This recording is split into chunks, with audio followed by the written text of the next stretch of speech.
Robert Urich spent 30 years making Americans feel safe on their television screens and then spent 6 years quietly dying while most of those same Americans had no idea. That gap between the man they thought they knew and the man who was actually fighting for his life is what this story is really about. Born in Toronto, Ohio, to John Paul and Cecilia Monica Urich, Robert came from Rusin and Slovak roots and was raised Byzantine Catholic, which meant he grew up understanding something about endurance long before Hollywood ever tested it. His father wasn't a movie producer or a talent agent. There were no industry connections waiting to be called in.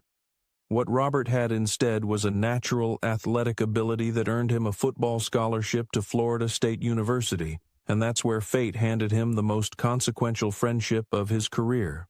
Burt Reynolds was also at Florida State, also hungry, also restless, and the two of them recognized something in each other that neither could quite name yet. Robert played backup center on the football team, but the field was never where his real ambitions lived. His degree in radio and television communications told the truer story, and after finishing a master's in broadcast research and management from Michigan State University, he moved into voice lessons at the University of Chicago and a sales job at WGN-TV for $150 a week. They fired him when they discovered he was auditioning on the side, which, in retrospect, was the best thing that ever happened to him. A brief attempt at weather forecasting confirmed that the green screen wasn't where he belonged either, and by the early 70s, Robert Urich was doing what he was actually built to do, appearing on television sets in living rooms across America and making viewers feel like they were watching someone they could trust. The breakthrough didn't arrive all at once. His first credited television appearance came in 1972 with a guest spot on the FBI, which opened a door without exactly swinging it wide open. A year later, the lead role in the TV adaptation of Bob and Carol and Ted and Alice seemed like the moment everything would accelerate, and then the show collapsed after 6 episodes, leaving him exactly where he started. None of that mattered, though, because 1973 also brought his film debut alongside Clint Eastwood in Magnum Force, the Dirty Harry sequel where Urich played a motorcycle cop operating well outside the law. It was dark material, handled confidently, and it demonstrated something the small screen had already started to suggest. This man could hold the frame. Burt Reynolds kept showing up in the right moments. After the two performed together in a Chicago stage production of The Rainmaker, Reynolds pulled Urich aside and delivered the kind of advice that sounds simple but carries enormous weight. You have the talent, get to Los Angeles and commit to it. Urich packed and left. Reynolds then leveraged his growing relationship with television producer Aaron Spelling to get his friend an audition for a new action series called SWAT. And the moment Spelling saw Urich read, the decision was made. Officer Jim Street, the young, cool-headed member of an elite police unit, became Urich's first genuine television star turn. The show landed as a mid-season replacement and exploded with viewers almost immediately, but the celebration was short-lived. Critics hammered SWAT for its violence, and by 1976 it was gone. What followed was a stretch of near misses that would have discouraged a less determined actor.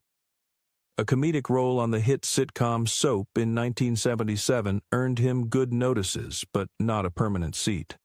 Tabitha, a Bewitched spin-off where he played a self-absorbed talk show host named Paul Thurston, opened strong and then died from poor scheduling after 13 episodes in 1978. And then came Vegas Dollar, the role that transformed him from a recognizable face into a household name. Aaron Spelling was involved again, and this time the collaboration stuck. Cast as Dan Tana, a stylish private investigator working the neon-soaked streets of Las Vegas, Urich committed to the character physically in a way that went far beyond what the script required. He added 40 pounds of muscle to his frame, going from 180 pounds to 220, and the result showed up on screen in every scene.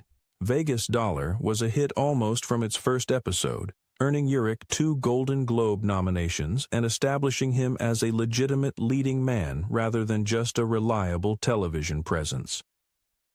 When the network pulled the plug in June 1981 after ratings softened in the third season, it stung, but it didn't stop him. A deal with MGM followed, and with it came a genuine attempt at a film career. Endangered Species, a sci-fi thriller directed by Alan Rudolph, was his first studio feature, and while it didn't transform him into a movie star, it showed range. Television kept reclaiming him, though. Gavilan, where he played a former CIA agent turned oceanographer, sounded compelling on paper and vanished after 7 episodes. The Ice Pirates and Wes Craven's Invitation to Hell in 1984 were bold, unconventional choices, and neither became the commercial success he might have hoped for. Turk 182 came in 1985, a drama with genuine emotional ambition, and again the box office didn't cooperate. Spenser for Hire arrived that same year and gave him back the kind of audience connection he'd had with Vegas Dollar. As a street-smart private investigator with a moral center that never wavered, Urich held the role for 3 full seasons and then reprised it across several made-for-TV movies throughout the 90s, including Ceremony, Pale Kings and Princes, The Judas Goat, and A Savage Place. Around the same time, he began hosting National Geographic Explorer in 1988, a job that revealed a more intellectually curious side of him and earned him a Cable Ace Award. And in 1989 came the project that many critics would eventually point to as the finest work of his career, Lonesome Dove. Playing Jake Spoon, a former Texas Ranger whose arc ends in genuine tragedy, Urich delivered something layered and emotionally precise that the light entertainment of his earlier career hadn't quite demanded. Critics praised it. Audiences felt it. The 90s brought continued work and continued setbacks in roughly equal measure. American Dreamer in 1990, 83 Hours Till Dawn and Crossroads in 1992, a sitcom with Faye Dunaway in 1993 called It Had to Be You that closed after 4 episodes. In 1995, he narrated a Disney documentary called Alien Encounters from New Tomorrowland that aired once and then effectively disappeared, becoming something of a legend among Disney enthusiasts who weren't sure they'd actually seen it. The Lazarus Man came in 1996, a Western drama that gave him one of his strongest late-career performances, and viewers responded warmly enough that a second season was ordered. And that's when the diagnosis arrived. In July 1996, Robert Urich told the public that he had been diagnosed with synovial sarcoma, a rare cancer that targets the soft tissues of the body. Castle Rock Entertainment, the production company behind The Lazarus Man, didn't ask whether he could still work or make any attempt to accommodate the situation. The show was canceled without that conversation ever taking place, and Urich later made clear exactly how he felt about that decision. He filed suit against them in 2000 for breach of contract, and though the case settled privately, the message he sent by pursuing it was unambiguous. Being sick didn't mean being powerless. Throughout the treatment process, surgery and chemotherapy and radiation reducing him physically while leaving his sense of purpose entirely intact, Urich channeled his experience into advocacy. He and his wife Heather jointly established the URI Fund at the University of Michigan Comprehensive Cancer Center, committing both their names and their money to the effort. After appearing on Who Wants to Be a Millionaire, every dollar of his $125,000 in winnings went directly to that fund. Recognition followed. An award from the John Wayne Cancer Institute, the Gilda Radner Courage Award, and by 1998, when doctors declared him cancer-free, the American Cancer Society named him their national spokesperson. He used that platform the way he used every platform available to him, with consistency and without drama. Cancer-free, Urich returned to screens in Love Boat: The Next Wave, playing Captain Jim Kennedy III for 2 seasons on UPN. He made his Broadway debut in Chicago, inhabiting the role of slick-talking lawyer Billy Flynn across a tour that ran through 1999 and 2000, and audiences discovered that the stage presence and physical command he'd built over 3 decades translated just as cleanly to live performance.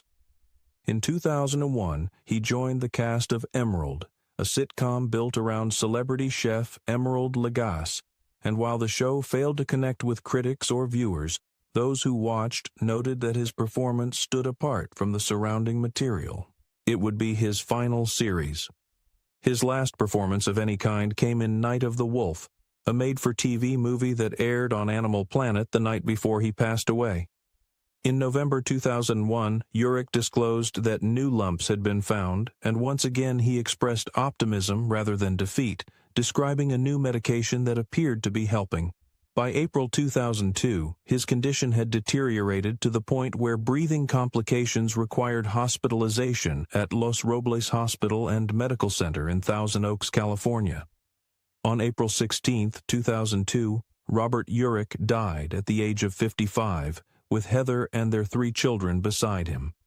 A funeral mass was held 3 days later at St. Charles Borromeo Church in North Hollywood, and his ashes were interred at the family's vacation home in Prince Edward County, Ontario. A memorial now stands in the Westlake Church of Christ Cemetery near that property. Heather Margaret Brotherston Menzies had come to that marriage already shaped by a life that moved constantly and settled nowhere easily.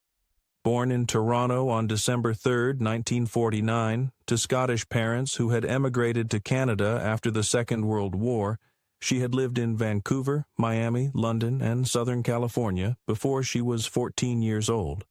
Her father worked as a struggling artist, and that early exposure to creative ambition without financial stability gave her a particular kind of resilience. She graduated from John Burroughs High School in Burbank in 1967 and studied acting at Falcon Studios University of the Arts. Her first screen appearance came in 1964 on The Farmer's Daughter, and her breakthrough arrived when she was cast as Louisa Von Trapp in The Sound of Music, with no formal acting experience and a cast full of accomplished performers around her. During the film's iconic rowboat scene, it was Heather who pulled Kim Carath, the child playing Gretel, out of the water after she fell in and couldn't swim. That instinct toward action over paralysis would define her for the rest of her life. Her career extended across decades and genres, taking her through Bonanza, Dragnet, Alias Smith and Jones, Room 222, Marcus Welby, M.D., T.J. Hooker, and Logan's Run, the cult science fiction series where she played Jessica Six. Films, including Hawaii, How Sweet It Is, Piranha, and Endangered Species, the last of which she made alongside Urich himself, rounded out a body of work that moved with the same restless energy she'd carried since childhood. The two of them met in 1974 while filming a commercial in which they played a couple getting married, which is either a very good omen or a very Hollywood coincidence, and they married the following year in 1975. 3 children came through adoption: Ryan in 1978, Emily in 1980, and Allison in 1998. The year Robert was declared cancer-free, which made the timing feel like a statement of faith in the future. After Robert's death, Heather founded the Robert Urich Foundation to sustain the cancer research and patient support work they had built together, and she carried that mission forward for 15 years while also having survived ovarian cancer herself at some point during those years. In November 2017, doctors diagnosed her with terminal brain cancer. On December 24, 2017, 4 weeks after that diagnosis, Heather Menzies Urich died at the age of 68, surrounded by the same children who had surrounded Robert 15 years earlier. Her son Ryan described her as someone who loved living her life to the fullest and who, when she had endured enough, simply took her last breath at 7:22 in the evening on Christmas Eve. Ryan Urich, the eldest of the 3, had briefly pursued acting, appearing in Nightwalk and The Killer Inside before stepping away from the industry entirely. The experience of watching his father fight synovial sarcoma while feeling unable to help redirected him toward medicine, and he became an infectious disease specialist with Lovelace Medical Group in New Mexico. His sister Emily took a similar path, becoming an emergency room nurse. What Ryan has said about his father consistently returns to the same qualities: a man who, when his son got into trouble at school, got down on the floor at eye level rather than standing over him to lecture. A man who, days before Allison's 4th birthday and weakened enough that movement brought pain, still found the energy to play with her. On the way to chemotherapy appointments during the final stretch, Ryan drove with deliberate care to avoid every bump in the road, trying to absorb the impact before it could reach his father. There are not many ways to measure love that clearly. Both Robert and Heather helped raise funds for the Eccles Performing Arts Center at Park City High School in Utah, and after his death, the school established the Robert Urich Scholarship in his memory. The couple co-founded the Robert and Heather Urich Fund for Sarcoma Research at the University of Michigan.